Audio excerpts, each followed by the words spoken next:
Sixth week elimination round లో రాము and Bharani garu ఉంటారు. 100% ఇది ఓటింగ్ అలానే ఎంత తక్కువ జరుగుతుంది అంత తక్కువ జరుగుతుంది. మీరు గనక ఓట్లు వేయకపోతే 100% ఎలిమినేట్ అయిపోయేది రాము లేదా భరణి గారు. డబుల్ ఎలిమినేషన్ కనుక ఉంటే ఇద్దరు వెళ్ళిపోతారు. ఎందుకంటే శ్రీజని తీసుకురావాలి అనేది నడుస్తుంది. ఒకవేళ శ్రీజ బిగ్ బాస్ హౌస్ లోకి అడుగు పెట్టాలంటే డబుల్ ఎలిమినేషన్ ఉండాలి. డబుల్ ఎలిమినేషన్ ఉంటే రాము అండ్ భరణి గారు వీళ్ళిద్దరు ఎలిమినేట్ అయ్యే ఛాన్సెస్ ఉన్నాయి.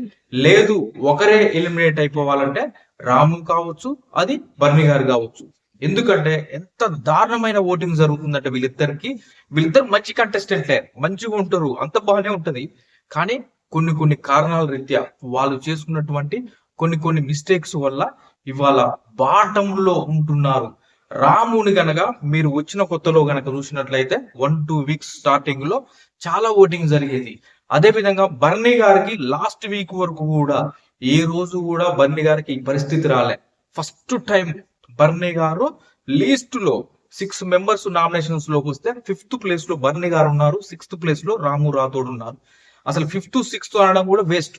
ఆల్మోస్ట్ ఒక చాలా తక్కువ పర్సంటేజ్, చాలా తక్కువ ఓట్లతోటి ఇద్దరు బాటమ్ లో ఉన్నారు. ఏ టైంనైనా ఎప్పుడైనా ఎలిమినేట్ అవ్వచ్చు. చాలా తక్కువ స్కోర్ ఉంది. ఉన్నదల్లా ఒక్క రోజే టైం ఉంది. ఈ రోజు ఓట్లు వేయడం అయిపోతే ఇక మిగిలింది రేపు ఒక్క రోజే. కాబట్టి భరణి గారి ఫ్యాన్స్ మా భరణి ఎలిమినేట్ కావద్దు అనుకుంటే గట్టిగా ఓట్లు కుద్దండి.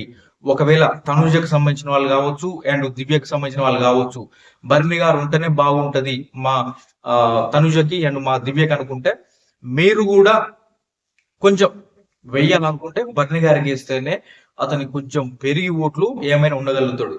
లేదు ఇటు రాము గుంజుకుంటాంలే భరణి వద్దనుకుంటే రాముకు గనక ఓట్లు వేస్తే రాము సేవ్ అవుతాడు. ఇది మొత్తానికి బాటంలో ఉన్నటువంటి ఇద్దరు చాలా తక్కువ స్కోర్ తోటి ఉన్నారు. మీరు ఆదరించి ఒక్కరోజు ఓట్లు వేస్తేనే వాళ్ళు, లేదంటే ఎలిమినేషన్ అయిపోయాయి. 100% ఎలిమినేట్ అయ్యేది వీళ్ళిద్దరే రేపు మీరు చూస్తారు.